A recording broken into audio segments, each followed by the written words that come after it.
Apakah para ustadz Allah lebihkan rezekinya dibandingkan orang-orang biasa? Saya rasa tidak juga. Ustadz seperti yang lain juga. Ustadz ada yang rezekinya lancar, ada ustadz yang tersendat-sendat, ada ustadz saya tahu tidak bisa beli sampo dulu, ada. Macam-macam orang ya. Ada ustadz sampai naik turun gunung, dia kerja sendiri cuma penghasilan sedikit. Saya ada kenalan seorang, subhanallah, dia pernah ngajak saya berdakwah, ustadz, dakwah kampung saya, waduh, naik gunung turun gunung, waduh, saya bilang antum aja lah, saya belum sampai iman saya ke situ. Ya, miskin, tidak kaya ya. Tapi ada ratusan orang, bahkan saya dengar 1000 lebih sudah masuk Islam lewat dia. Ya. Jadi tidak semua ustadz kemudian rezekinya lebih banyak daripada yang ustadz pun demikian. Sebagaimana antum, ada yang kaya, ada yang miskin, ada yang sedang-sedang. Ya.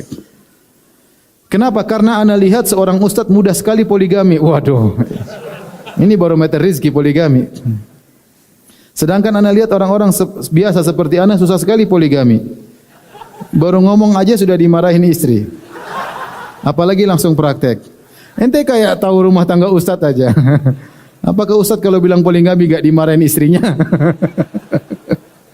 Itu jangan sok toy, paham? Ada tidak semua yang antum bayangkan seperti itu ya. Ada beberapa, ada ustadz berpoligami, ribut datang ke rumah saya. Ribut. Istrinya bilang harus maunya ke Ustadz Firanda, dia datang, teman saya sendiri. Poligami ribut di mahkamah pengadilan di rumah saya. Ya, tidak semua yang antum ya sudahlah, antum syukuri yang antum apa punya, ya syukuri. Antum jangan kemudian tidak bersyukur akhirnya istri yang sudah ada antum sia-siakan. Nikmati yang ada ya. Nikmati yang ada. Kalau memang antum pantas dapat berpoligami, Allah akan kasih. Kalau belum pantas ya bersabarlah ya. Ustaz, saya minta nasihatnya karena saya sering sholat, kajian dan ibadah lainnya hanya karena disuruh orang tua. Saya tidak mengharap pahala, tapi saya hanya niatkan karena Allah saja. Ya, sayang ya. Jadi niatnya ditambah, niat untuk menyenangkan hati orang tua dan niat karena Allah Subhanahu wa taala. Toh tetap saja datang pengajian, toh tetap saja sholat, mau enggak mau tetap apa? Sholat. Dia tinggal ditambah niatnya. Ya, bahwasanya hidup ini ya saya perlu punya bekal di akhirat. Alhamdulillah saya pun sholat, saya pun di pengajian meskipun dipaksa orang tua. Niatnya dibenarkan niatnya karena ya ikhwan kita semua akan meninggal dunia dan kita butuh apa? Butuh bekal di akhirat kelak. Ya. Mungkin yang bertanya masih muda disuruh orang tua. Ya. Kalau anda masih muda sudah punya bekal luar biasa. Apalagi Nabi sebutkan tatkala di hari kiamat kelak di antara dinaungi oleh Allah, kata Nabi SAW, syabun nasya'a fi ibadatillah, seorang pemuda yang tumbuh di atas ketakwaan kepada Allah. Ya. Saya kalau boleh kembali kepada masa lalu, saya ingin kembali lagi masa lalu. Saya nggak bisa. Coba kalau dari saya baru ngaji setelah lulus SMA, setelah kuliah, waktu di UGM baru saya mulai ngaji. Waktu saya masih SMP SMA saya nggak tahu ngaji, nggak pernah belajar bahasa Arab, nggak pernah. Saya pingin seandainya boleh kembali lagi, saya kembali lagi. Tapi nggak bisa. Apa yang Allah berikan kepada saya syukuri sekarang. Nah, antum yang sekarang orang tuanya sudah dapat hidayah, anak-anak disuruh ngaji, itu orang tua yang baik ya. Disuruh ngaji saja masih muda ya. Ana seorang pemuda yang sedang mencari pasangan hidup.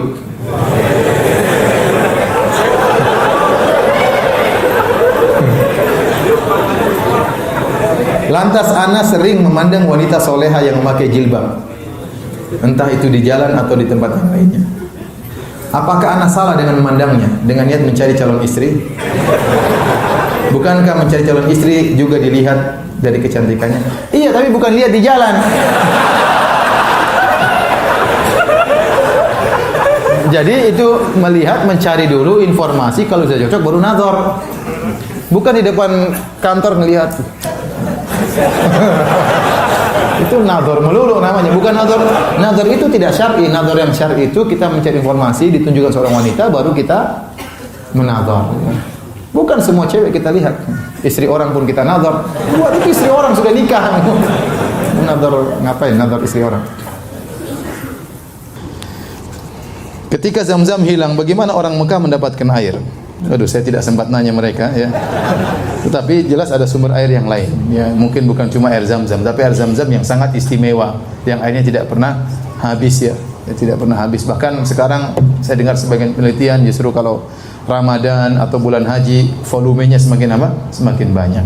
Dan itu di antara mukjizat yang nampak dari dulu sampai sekarang enggak habis-habis, padahal air Zam-Zam diambil terus. Jadi di Madinah itu ada pembagian gratis. Di Mekah ada pembagian juga gratis. Jadi orang ambil banyak tidak habis-habis. Kita enggak tahu sumbernya ya apa namanya bagaimana, tapi yang jelas airnya luar biasa. Kemarin ada ini cerita nyata, saya ketemu dengan orangnya langsung, dia kena kanker. Saya ketemu di Pekanbaru.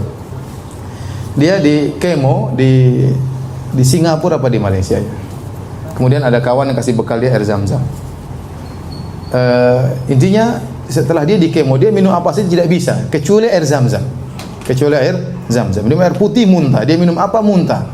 Maka kecuali air Zam-Zam, dia minum air Zam-Zam tidak mengapa. Ya. Dia kemudian setelah itu setelah di kemo badannya masih kuat. Dokter sampai heran kenapa? Rupanya dia konsumsi apa? Zam-Zam terus. Ya. Dan banyak orang sembuh karena Zam-Zam. Saya pernah ketemu orang, Ustadz saya waktu itu apa namanya ambeien ya. Saya bingung Ustadz, bagaimana akhirnya saya Zam-Zam bismillah sembuh akhirnya.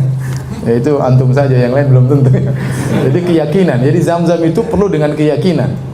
Banyak orang tidak begitu yakin, akhirnya tidak sembuh-sembuh ya. Makanya kata Nabi SAW, ma'u Zam-Zam lima syuribalahu. Air Zam-Zam tergantung niat orang meminumnya. Rasulullah mengatakan innahu ta'amu tu'min wa shifa'u suqmin. Sesungguhnya Zam-Zam itu bisa membuat kenyang dan bisa menyembuhkan penyakit. Dan banyak orang sembuh dengan Zam-Zam. Ustaz, apakah salah kalau anak suka dengan akhwat yang umurnya lebih tua dari anak 6 tahun? Tidak salah. Yang lebih 70 tahun juga tidak apa-apa. Kalau suka enggak ada salahnya. Kenapa orang tuanya seperti tidak setuju kalau anak nikahi? Ya mungkin orang tuanya ragu Anda masih kecil. Bagaimana nikah dengan perempuan sudah dewasa, atau berpikir macam-macam, kok anak muda suka dengan akhwat yang lebih tua 6 tahun. Ya antum jelaskan kepada calon mertua antum bahwasanya saya benar-benar suka, saya bukan mencari harta, saya benar-benar sayang sama dia. Silakan ya. Baru begitu saja sudah mundur. Maju dulu. Maju dulu. Berikan keyakinan kepada calon mertua, kalau perlu bawa mobil bertamu, jangan naik Gojek.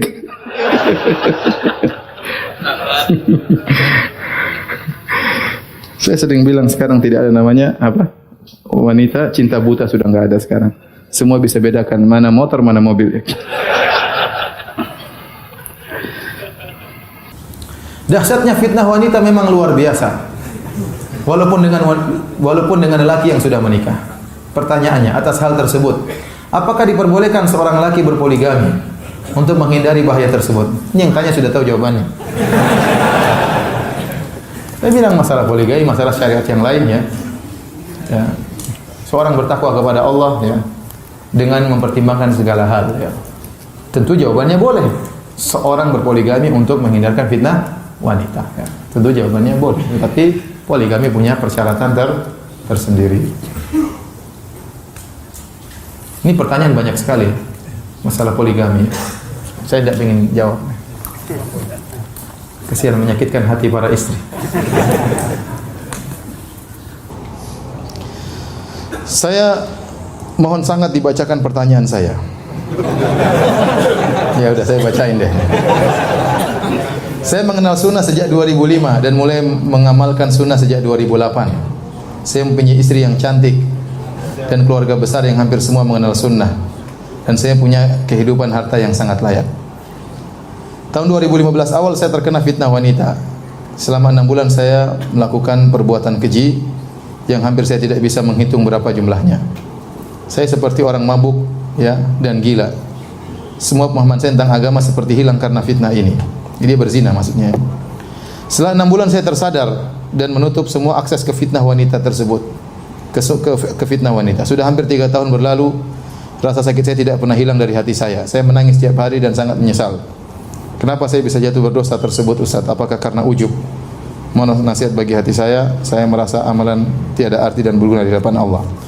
Saya katakan kita menangisi dosa-dosa kita ya, karena sampai tadi berzina berulang-ulang ini dosa bukan sepele ya.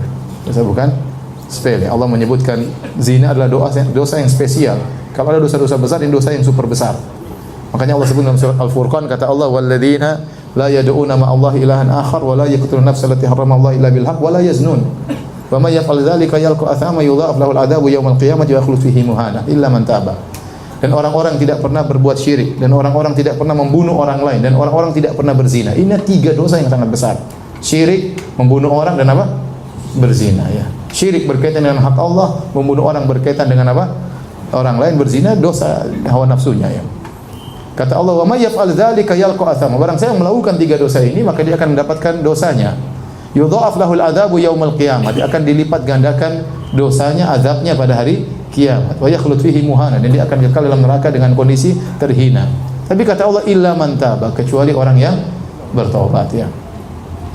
Maka ya seorang ya terjerumus dalam kemaksiatan itu sebab karena dosa yang dilakukan sebelumnya. Dosa membawa orang kepada dosa yang lain. Tetapi pintu taubat Allah terbuka. Maka saya sampaikan kepada orang ini, ya, benar-benar menutup akses fitnah wanita. Jangan sampai terjebak dengan ya di apa namanya jebakan yang sama. Seorang lelaki harus cerdas. Dia tahu kapan imannya naik, kapan imannya turun. Dia tahu dia lemah dalam sisi ini, dia tahu dia kuat dalam sisi ini. Maka jangan dia coba-coba mengulangi pada perkara yang lemah. Allah sekarang kasih dia kesempatan untuk bertobat. Dia mulai ikut pengajian lagi, alhamdulillah, ya. Entar lagi mudah-mudahan bisa ketemu dengan bulan Ramadan. Maka jangan coba-coba untuk mengulangi fitnah tersebut, ya. Dan banyak bertobat kepada Allah, dan husnudzan jika orang kembali kepada Allah dengan tobat nasuha, ya, dengan tobat yang sesungguhnya, tidak mengulangi lagi, maka Allah akan ampuni dosa tersebut dengan mudah bagi Allah Subhanahu wa taala, ya. Dan jangan pernah ceritakan ini kepada orang lain. Ustaz, bagaimana kalau suami ingin dia layani saat anak-anak masih beraktivitas? Dosakah seorang istri menolaknya? Jangan tolak. Alasan, "Nak, jangan ganggu. Umi sama Abi mau beraktivitas."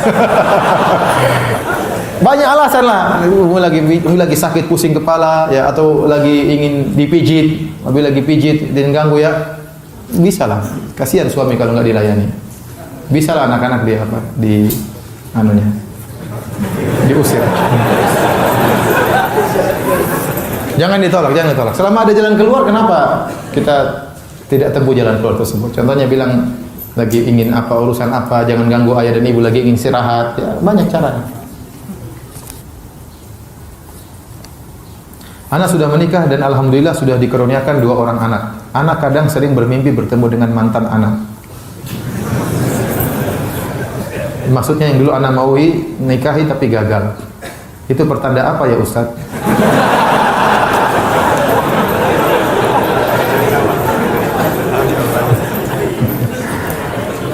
Apalagi mimpi ketemu mantan habis diomelin istri.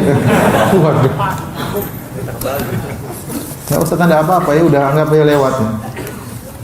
Anda udah dikasih yang halal, jangan cari yang haram. Kata di antara doa Nabi, Allahumma kfini bihalalika an haramika. Ya Allah, cukupkan aku dengan yang halal dan jauhkan aku dari yang apa? Yang haram. Sudah dikasih istri yang halal, jangan cari-cari yang haram. Ustaz, saya mau menikahi wanita, tapi saya meminta waktu sampai bulan Syawal. Bagaimana jalan yang baik agar tidak terjadi fitnah pada saat menunggu sampai bulan Syawal? Saya pun tidak pacaran, tapi kita sudah sepakat mau menunggu sampai Syawal. Ya sudah, tunggu aja. Enggak usah macam-macam, ya.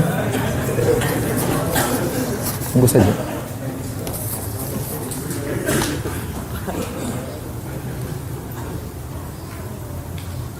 Ustaz, ana minta solusi. Ana selalu merasa terbawa nafsu kalau ngobrol sama perempuan.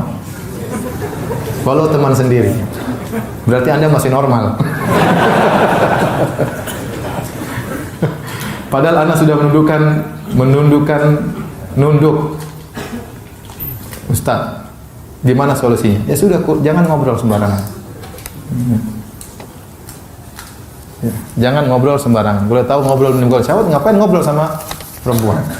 Ya, ngobrol sama perempuan tuh kelezatan. Orang kadang telepon sampai setengah jam sama istri orang lain. 1 jam sama, karena ada kelezatan, ada setan hadir di situ. Makanya dihiasi lezat. Ngomong sama istri, cepat sayang. Sayang cepat. WA sama istri enggak betah, tapi kalau sama istri orang lama. Itu ada setan di situ. Ya. Seharusnya Anda betah WA-an sama istri, betah ngobrol sama istri, bukan betah ngobrol sama istri orang lain. Ya, nggak boleh. Bahkan saya ingatkan sebagian dai seperti itu. Telepon sama perempuan setengah jam ngapain? Dia bilang, itu istri orang. Telepon setengah jam, tanya, Ustaz ini setengah jam ngomong apa aja.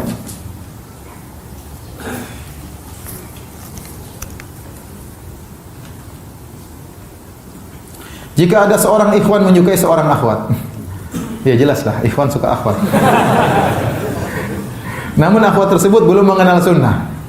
Bolehkah ikhwan tersebut mendoakan agar akhwat tersebut mengenal sunnah? Ya bolehlah. Ya boleh. Abu Jahal saja pernah didoain Nabi supaya apa? Surga Abu Jahal atau Umar. Ternyata Umar yang dikabulkan oleh Allah Subhanahu wa taala. Apalagi akhwat. Tapi antum jangan nyesal, begitu dia kenal sunnah dia suka laki-laki lain ya sudah.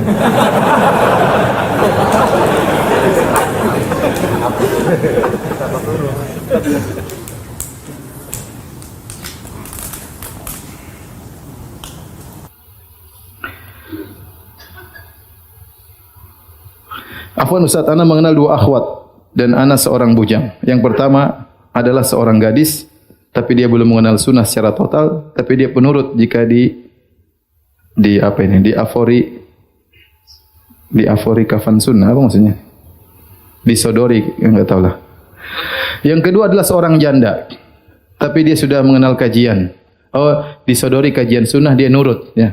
Yang gadis tadi belum mengenal sunnah secara total tapi tertarik. Yang kedua seorang janda, tapi dia sudah mengenal kajian sunnah dan sering mengikuti kajian sunnah dan dia sudah memiliki buah hati yang berumur 3 tahun. Afwan Ustaz, mana yang anda pilih di antara dua akhwat tersebut?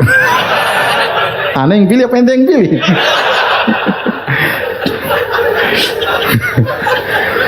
Manakah yang anda pilih di antara dua akhwat tersebut untuk menjadi zaujah ana, istri ana? Karena ana bingung untuk memilihnya, namun ana cenderung kepada akhwat yang kedua karena ana termotivasi dengan Jabir bin Abdullah. Salahkah ana nikah dengan pilihan tersebut? Tidak salah ya akhi. Bismillah ya. Antum pilih janda, pilih gadis, terserah ya. Terserah. Saya cuma bisa kasih wasiat antum salat istikharah, berdoa kepada Allah Subhanahu wa taala, minta petunjuk kepada Allah. Antum tidak tahu kebahagiaan antum di akhwat yang mana ya. Setelah antum istikharah, bismillah, insyaallah la nadamah ba'da istikharah, maka tidak ada penyesalan kalau sudah istikharah. Kalau memang hati antum condong kepada yang kedua dan Allah tetap mengkokohkan kepada yang kedua, ya bismillah, insyaallah nolong janda, ada anak antum rawat, insyaallah pahalanya besar ya. Terserah ya. Atau antum ambil dua-duanya juga boleh.